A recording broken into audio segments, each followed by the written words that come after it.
Qu'est-ce qu'il finance d'autre? Est-ce qu'on a d'autres exemples de ce que financent ces plans de relance? Alors, c'est vrai qu'on a eu 30 milliards pour, on va dire, la réindustrialisation. Alors là, c'est vrai qu'on verra les effets plutôt à moyen long terme. Hein. Mais déjà, on peut voir, quand on regarde les différents projets soutenus par le ministère des Finances, qu'il y a des entreprises qui relocalisent dans des secteurs très spécifiques pour être plus proches du consommateur et puis aussi pour essayer de moins avoir les fameux coûts de transport qui sont appelés à augmenter. Donc, ça reste encore très minime, mais on voit que là aussi, on commence à avoir des retombées. Et puis, globalement, on a ce troisième pilier, on va dire, vraiment sur l'emploi, sur l'aide aux jeunes, sur les compétences, sur les qualifications. Alors là, c'est du moyen long terme, mais c'est vraiment indispensable pour les transitions à venir. Et là encore, il y a beaucoup d'investissements en capital humain.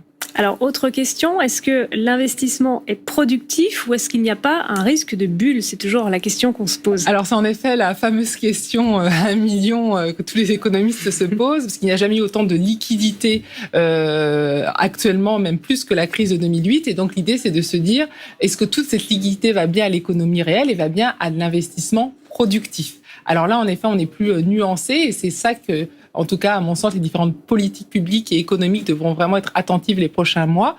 Ce que l'on voit, c'est que c'est vrai qu'avec ces taux d'investissement, dans un contexte où les taux d'intérêt sont très bas, eh bien, l'argent peut aller vers l'immobilier. On aime beaucoup en France ou les placements très sécurisés type assurance vie. Et ce qu'on aimerait, c'est que cet investissement soit plus productif, c'est-à-dire aille plus vers les petites et moyennes entreprises pour financer vraiment le capital et pour financer l'innovation. Alors, il y a des incitations, mais c'est vrai que globalement, on voit que c'est plutôt l'immobilier et les placements, on va dire, sécurisés qui sont un peu les grands gagnants de la crise, plus que les entreprises. Donc, ça peut amener un risque de bulle.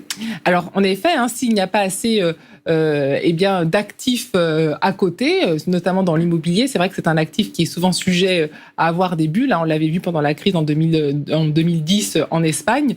C'est un risque. Alors, pour l'instant, pas à court terme, parce que c'est vrai que l'année prochaine, on va encore avoir la reprise. Mais à moyen long terme, si on a autant de liquidités et que ça ne draine pas assez vers l'économie réelle, en effet, ça pourrait être un risque. Un dernier point, assez rapidement, on va juste élargir notre point de vue. Quelle est la situation dans les autres pays européens et notamment l'Allemagne ? Alors, aussi assez favorable, puisque c'est vrai que tous les pays européens, grâce au fameux plan de relance de 750 milliards, ont pu en bénéficier, notamment les pays du Sud comme l'Espagne et l'Italie. Donc là, on a pu voir une augmentation là aussi de l'investissement par ces aides européennes. Et puis en Allemagne, et c'est vrai que là aussi, le pays en a bénéficié.